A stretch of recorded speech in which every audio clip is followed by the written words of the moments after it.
सुप्रभात। ब्रह्म का सौंदर्य, ये हमारी आज की आध्यात्मिक चर्चा का विषय। ब्रह्म का सौंदर्य। आत्मा अनिल, अपार्थिव और अमृत अमर है। आत्मा स्वरूप से न जन्मता है न मरता है, यानी न उत्पन्न होता है न नाश को प्राप्त होता है। प्रकृति के मिश से वह नाना रूपों, देहों, योनियों का धारण और वारण करता है।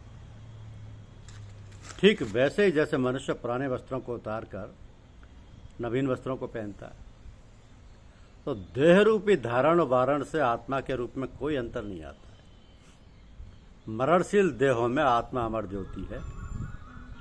देहों के धारण और वारण से आत्म ज्योति की ज्योत्सना में कोई अंतर नहीं आता है। देहों से उसकी ज्योति आवृत हो जाती है, ठीक वैसे ही जैसे आवरण से दीप का प्रकाश आवृत हो जाता है, जैसे बादलों से सूर्य का प्रकाश आवृत हो जाता है, जैसे काली घटाओं से चंद्र का आवृत हो जाती है। तो आवरण के हटने पर जैसे दीप का प्रकाश अनावृत होता है, बादलों के छिन्न में होने पर जैसे सूर्य का प्रकाश प्रकाशता है, वैसे ही आत्म अवस्थिति की सिद्धि होने पर सदैव रहते हुए भी आत्मा अपने ज्योतिर्मय स्वरूप में स्थित होकर अपनी ज्योति का दर्शन करता है और देह मुक्त होकर परम प्रकाश में प्रकाशता है। तो स्वरूप से आत्मा शुद्ध और बुद्ध है। माया प्रकृति के सानिध्य में है, उसमें जो अशुद्धता और अबुद्धता सी झलकती है वो आभास मात्र है। तो जो ही वह माया से पृथक होकर ऊपर उठता है, अपने शुद्ध बुद्ध स्वरूप में स्थित हो जाता है। स्वरूप से आत्मा दिव्य है और स्वदेह में आत्मरश्मियों द्वारा वैसे ही प्रकाशता है जैसे अपनी किरणों द्वारा सूर्य आकाश में प्रकाशता है। तो छोटी से छोटी और बड़ी से बड़ी योनि में आत्मा अपनी चेतना और अपना प्रकाश द्वारा व्याप्त है। आत्मा स्वरूप से सुंदर है, परम सुंदर है, मनोहर है, परम मनोहर है। जब यह निज सौंदर्य का अवलोकन कर लेता है तो फिर वह प्रकृति जन्य किसी भी पदार्थ पर आसक्त नहीं होता है, अपितु अपने आत्म सखा ब्रह्म से प्रीतिमान होकर उसी से जुड़ा रहता है।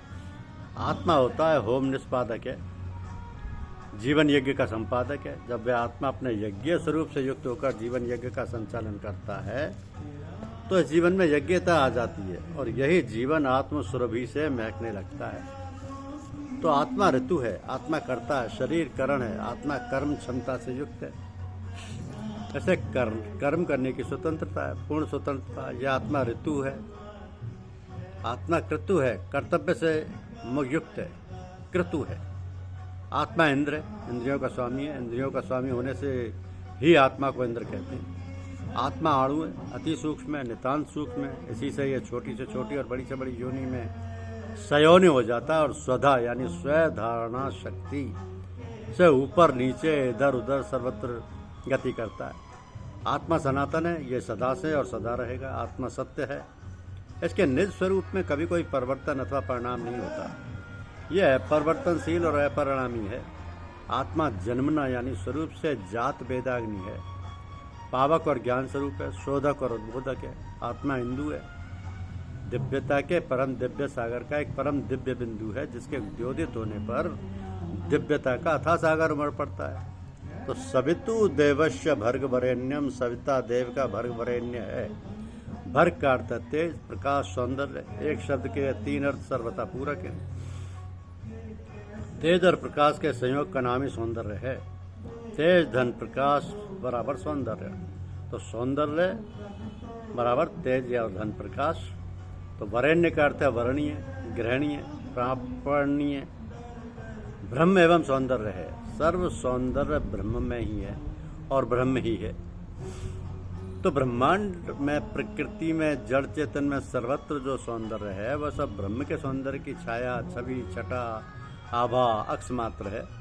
उषा की लाली से नीला अवश्य आकाश लाल लाल हो जाता है। आकाश से उछटकर उषा की लाली जहाँ जिन पदार्थों पर पड़ती है वे भी उषा की ललित ललाम लालिमा से अरुण यानी लाल दिखाई पड़ते हैं।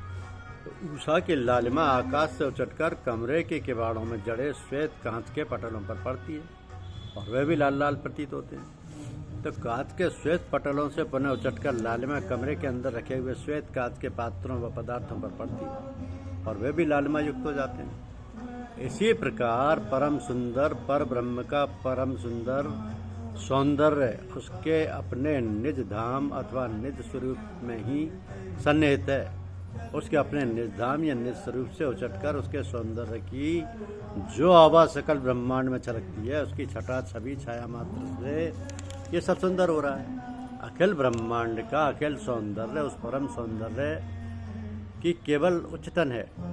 शुद्ध श्वेत जल से पूरित शुद्ध श्वेत पदार्थ पत्थर के एक छोटे से विशुद्ध तालाब के किनारे पर एक राजा आकर बैठा।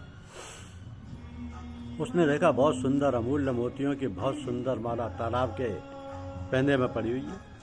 राजा ने सोचा, ये सुंदर माला मेरी सुंदर रानी के सुंदर ग्रीवा में बड़ी सुंदर प्रतीत होगी। राजा ने अपने वस्त्र उतार कर किनारे पर रख दिया और अंत वस्त्र पहनकर तालाब के तल में कई गोते लगाए, किंतु माला हाथ ना लगी। अपने आश्रम में दूर खड़ा हुआ एक साधु इस दृश्य को देख रहा था। साधु राजा के निकट आया और मुस्कुराते हुए तालाब के तट पर स्थित एक वृक्ष की टहनी की तरफ संकेत किया। राजा ने देखा कि असली माला उस वृक्ष की एक टहनी पर टंगी हुई है और तालाब के तल में जो माला दिखाई पड़ रही थी वो माला ना थी, टहनी पर टंगी माला की छाया थी। तो वह पेड़ पर चढ़ गया और एक क्षण में सुंदर माला उसके हस्तगत हो गई। राजा बड़ा आनंदित हुआ। तो संसार छाया पर मुग्ध हो रहा है और गोते पर गोते खा रहा है। असली सौंदर्य तो परम सुंदर देव के परमोच्च परम धाम में निहित है। जो ऊपर चढ़ेगा वही उसे प्राप्त करके परमानंद को प्राप्त होगा। तो योगाभ्यास के सोपान पर चढ़ता हुआ उस परम सौंदर्य के सुंदर धाम में पहुंचकर जो उसके परम सौंदर्य का दर्शन कर लेता है वो गाने लगता है। तो जब से दर्शन पाया तेरा, नहीं रीझता और किसी के यौवन पर मन मेरा। तू मुझ में है मैं तुझ में हूँ, मैं तेरा तू मेरा। दिन उजाला रात उजाली उजला शाम सवेरा, कहीं विदे न आना जाना बंद हुआ वह फेरा। तो वह आदित्य वर्ण है। आदित्य का अर्थ है अखंड और वर्ण का अर्थ है रंग रूप सौंदर्य।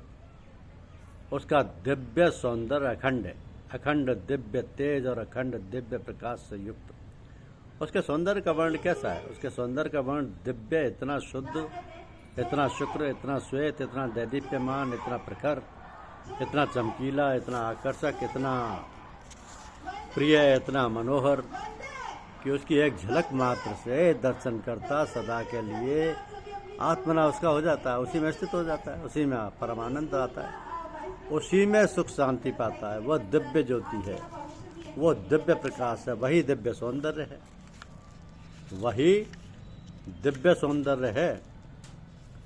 वह अखंड अजस्व सर्वव्यापक दिव्य सौंदर्य है। वह है ज्योतियों का ज्योति, ज्योतियों की ज्योति, प्रकाशों का प्रकाश और सौंदर्य का सौंदर्य। तो एक प्रसंग है कि एक गांव में ठाकुर साहब थे, बड़े आदमी थे, घर में ही रहते थे। वे रोजाना सारे कार्यों से निवृत्त होकर स्वच्छ सुंदर कपड़े पहनकर कुर्सी पर बैठ जाते। सामने हुक्का रहता, गुड़गुड़ाते रहते। जो कोई आता उसकी बात सुनते, उसकी समस्याओं को दूर कर देते। एक साधारण सा आदमी उधर से निकलता, उन्हें देखता, बहुत कुछ होता उन्हें देखकर, उनसे बंदगी करता, प्रणाम करता, राम राम करता, जो भी होता जी में होता उसी प्रकार झुककर प्रणाम करता, किंतु निस्वार्थ भाव से। वह न कभी बात करता, न रुकता, न बोलता, न चालता, न कुछ पूछता, क्योंकि वह उनसे कुछ चाहता तो था नहीं। वह तो प्रेम से सीधे साधे भाव से आदर की दृष्टि से उन्हें अभिवादन करता और चला जाता। वर्षों बीत गए ऐसा करते करते। वहाँ से आते जाते कुछ दिन बाद वो बीमार हो गया और उसका आना जाना बंद हो गया। तो ठाकुर साहब को ख्याल आया कि अरे वह आदमी तो दिखता ही नहीं जो रोज़ निकलता था, आता जाता था, सलाम करता था, क्या बात है, कहाँ गया, क्या हुआ। अपने आदमी से कहा मालूम करो। लोगों ने मालूम किया, पूछताछ की तो पता चला वो बीमार हो गया और वो अकेला, उसके यहाँ कोई नहीं है, कोई देखभाल करने वाला नहीं है। ठाकुर साहब को उसकी हालत पर दया आई। उन्होंने उसको दवा का इंतजाम किया, उनकी देखभाल और तीमारदारी का प्रबंध कर दिया और कहा किसी प्रकार की कमी नहीं आए। तो ये है वंदना, जिसमें कोई चाह नहीं, कोई मांग नहीं, केवल निस्वार्थ प्रेम। इसी प्रकार जो साधक निस्वार्थ भाव से प्रेम करते हैं, पूजा पाठ करते हैं, उनका स्मरण ध्यान भजन करते हैं, तो वो मालिक और प्रभु उनके हर प्रकार से रक्षा करते हैं और उसकी उन पर दया दृष्टि रहती है, कृपा दृष्टि रहती है, स्नेह और प्रेम रहता है। धन्यवाद।